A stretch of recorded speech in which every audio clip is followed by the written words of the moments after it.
જરાક અવાજ જોઈએ, હજુ ઘણો અવાજ જોઈએ. Hello everyone, once again hello everyone. Last time કેમ છો બધા? ઓકે, મારું નામ પ્રિયાંશી મુકેશભાઈ પટેલ છે.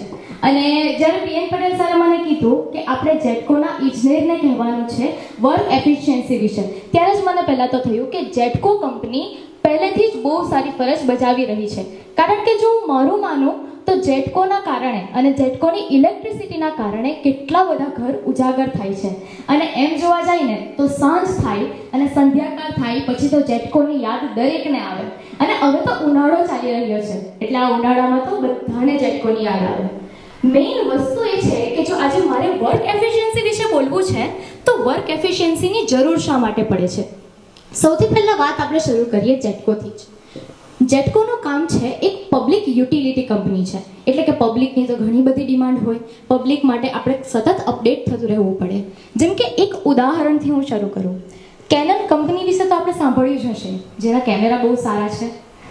એક સમયે એવી જ રીતે એક કેમેરાની કંપની હતી, બહુ સારી રીતે કામ કરતી હતી અને એમ કહેવાય કે વિશ્વમાં સૌથી પહેલી કંપની એ લોકોએ જ શરૂ કરી હતી.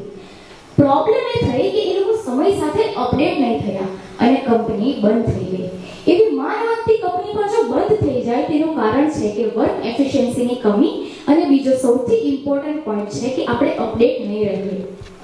બીજી એક વસ્તુ છે કે ચાલો આપણે આજે શરૂ કર્યું છે, બધા જમી કરીને બેઠા છો એકદમ ફ્રેશ ધરાઈને ખુશ. તો સૌથી પહેલા હું એઝ અ યોગ ટ્રેનર પર કામ કરું છું, તો હું મારા ક્લાયન્ટને એક સ્ટ્રેસ રિલીફ એક્ટિવિટી ખાસ કહેતી હોઉં છું. તો આપણે સૌથી પહેલા એક નાની એક્ટિવિટી કરીએ. એક જોરમાં યશ એટલે મારો જોશ હજુ વધે. કરીએ? યસ. સૌથી પહેલા આપણે સ્ટ્રેટ બેસી જઈશું, કમર સીધી. એવું નહીં કે એકદમ ટટ્ટાર રહેવાની જરૂર નથી, ફક્ત આપણી કમર સીધી રાખીએ. અંડેલીને બેસો તો પણ વાંધો નહીં. એક સરસ મજાનો ઊંડો શ્વાસ લઈએ. ફરીથી કમાન્ડ આપીશ, ઊંડો શ્વાસ અંદર, ઊંડો શ્વાસ બહાર. ઓકે, આ જ રીતે કરવાનું છે પણ એક બીજી ટ્રીકથી. સરસ મજાનો ઊંડો શ્વાસ લેજો અને મોઢાથી ઊંડો શ્વાસ છોડશો. ઓકે, ફરીથી ઊંડો શ્વાસ અંદર. ઓકે, નાક મોઢાથી શ્વાસ છોડીએ. પરફેક્ટ. બીજી વખત આંખ બંધ કરીને ઊંડો શ્વાસ અંદર. હવે ફરીથી મોઢાથી ઊંડો શ્વાસ છોડીએ. Okay, perfect. થર્ડ ટાઈમ ઊંડો શ્વાસ અંદર, ઊંડો શ્વાસ બહાર. એક લાસ્ટ વખત કરીએ, પણ હું જેવી રીતે કહું તે રીતે પોતાના માઇન્ડને કમાન્ડ આપજો. તમે જ્યારે ઊંડો શ્વાસ લો ને હવે, ત્યારે એમ વિચારજો કે મારી અંદર પોઝિટિવિટી આવી રહી છે. ઓકે, ઊંડો શ્વાસ અંદર, પોઝિટિવિટી ઇન. ઓકે, ઊંડો શ્વાસ બહાર અને દરેક પ્રકારની નેગેટિવિટી બહાર. જેટલી પણ નેગેટિવિટી હોય ને બીજી વખત પાછો શ્વાસ ભરીને જોયું તો છોડો અને દરેક નેગેટિવિટીને બહાર કાઢી દઈએ. Okay, perfect. હવે આપણે ફ્રેશ થઈ ગયા.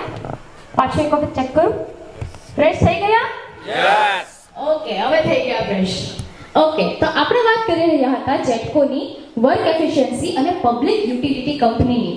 તો આવી સિચ્યુએશનમાં આપણે વર્ક એફિશિયન્સીને વધારે કેવી રીતે શકીએ? 3 સ્ટેપ્સ છે, એકદમ સિમ્પલ અને આપણે ફોલો કરતા જોઈએ છીએ. સૌથી પહેલું છે પર્પઝ.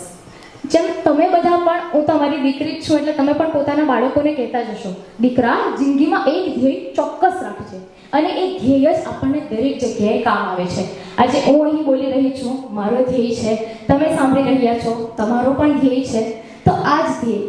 તમે નોકરી કરી રહ્યા છો તે ફક્ત નોકરી નથી, ફક્ત કમાવા માટે નથી, પરંતુ જેમ મેં પહેલા જ કીધું તેમ તમે જેટકોમાં કામ કરો છો એના કારણે કેટલા બધા ઘર ઉજાગર થાય છે, કેટલા બધા ઘર ઝગમગી ઉઠે છે અને ઉનાળામાં તો લોકો દુનિયાભરના યાદ કરે છે જેટકોને.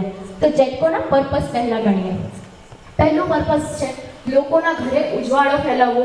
બીજું છે ખેતીવાડીમાં કેટલી બધી રીતે જેટકો મદદ કરે છે અને આ જ રીતે ઘણી બધી જગ્યાએ આપણે કાર્યરત રહેતા હોઈએ છીએ. ત્રીજું પર્પસ છે દરેક વર્કિંગ ફેમિલીનું, કે આપણે આપણી ફેમિલીને ચલાવવાની છે. તો આ બધા પર્પસમાં કોઈ વખત કામના સ્ટ્રેસ, થાક, રૂકાવટ, કોઈ ખરાબ પ્રસંગ કે એના લીધે આપણે થાકી જતા હોઈએ છીએ. એક વખત એક પગલું પાછળ લઈને એમ વિચારજો કે હા, મારું પર્પસ શું છે. તમે કામ કરી રહ્યા છો તે ફક્ત કામ પૂરતું નથી, પરંતુ એટલું યાદ રાખજો કે તમારા એક કામની ઘણા બધા લોકોને ઘણી બધી અસર પડે છે. પહેલો સ્ટેપ પત્યો. બીજો સ્ટેપ પણ એના રિલેટેડ જ છે, એ છે ડેડિકેશન. હવે સૌથી પહેલી વાત, જો આપણામાં પર્પઝ હોય પણ જો આપણામાં ડેડિકેશન નહીં હશે ને તો આપણે જીવનમાં ક્યારેય પણ આગળ નહીં વધી શકીશું. એટલે જ તમે જે કામ કરી રહ્યા છો તે શ્રેષ્ઠ છે, શ્રેષ્ઠ હતું અને શ્રેષ્ઠ રહેશે જ, પરંતુ તેને શ્રેષ્ઠ બનાવી રાખવા માટે આપણે સતત ડેડિકેશન સાથે કામ કરતું રહેવું પડે છે. હા, ઘણીવાર આપણી પાસે એનર્જી નહીં હોય, ઘણીવાર આપણી પાસે કહેવાય ને બેટરીના રીતે 0% બેટરી છે, પાવર સેવિંગ મોડમાં જીવતા છે. હાલમાં તો વેકેશન પણ ચાલતું છે, પરંતુ એટલું છે ને કે ઝટકો વેકેશન નથી લેતું. તો એ જ તમારી વર્ક એફિશિયન્સી અને ડેડિકેશન છે, અને આ જ ડેડિકેશનને સતત કાર્યરત રાખવાનું છે. હા, ઘણીવાર આપણી પાસે ફૂલ એનર્જી હશે ત્યારે તો આપણને મોટિવેશનની જરૂર નથી જ, અને જ્યારે આપણી પાસે લો એનર્જી હોય ને ત્યારે પણ એક સિક્રેટ વાત કહું, ત્યારે પણ મોટિવેશનની જરૂર નથી. ફક્ત પર્પઝ યાદ કરી લો, ડેડિકેશન ઓટોમેટિક આવી જશે. ત્રીજો પોઈન્ટ છે મોસ્ટ ઇમ્પોર્ટન્ટ, પણ આપણે બધા એને ભૂલી જતા હોઈએ છીએ, એ છે બેલેન્સ. એવું નથી કે આપણે ફક્ત કામ કરીને જીવવાનું છે. પરિવાર છે, આપણી જિંદગી છે. જન્મ લીધો છે તો સતત કામ કરવા માટે છે, પણ એની સાથે શ્વાસ તો લેતા છે ને. અને મને લાગે કે સાચું કહું ને તો ભગવાને એટલે જ આપણને હૃદય અને શ્વસન ક્રિયાનું કામ આપણા માથે નથી છોડ્યું. નહીં તો આપણે એમ કહી દઈશું કે યાર બહુ કામ છે પછી શ્વાસ લઈ લેવા, કે બહુ કામ છે ધબકારા થોડાક પછી રિકવર કરી લઈશ. અને એ જ રીતે જેટલું તમે કામ કરો છો અને જેટલું તમે ડેડિકેશનથી કામ કરો છો 100% કરો જ છો, બસ એ ડેડિકેશન સાથે થોડો સમય, ફરીથી કહું છું થોડો સમય 2 ડગલા પાછળ લઈને પોતાના માટે પણ કાઢજો. અને એ જ છે બેલેન્સ.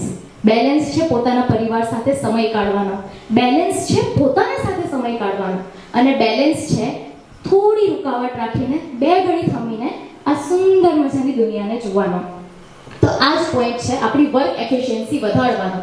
3 જ પોઈન્ટ, એવું નહીં કે ફક્ત કોર્પોરેટ લેવલે, પણ દરેક જગ્યાએ આ 3 પોઈન્ટ કામ આવે છે: પર્પઝ, ડેડિકેશન અને બેલેન્સ.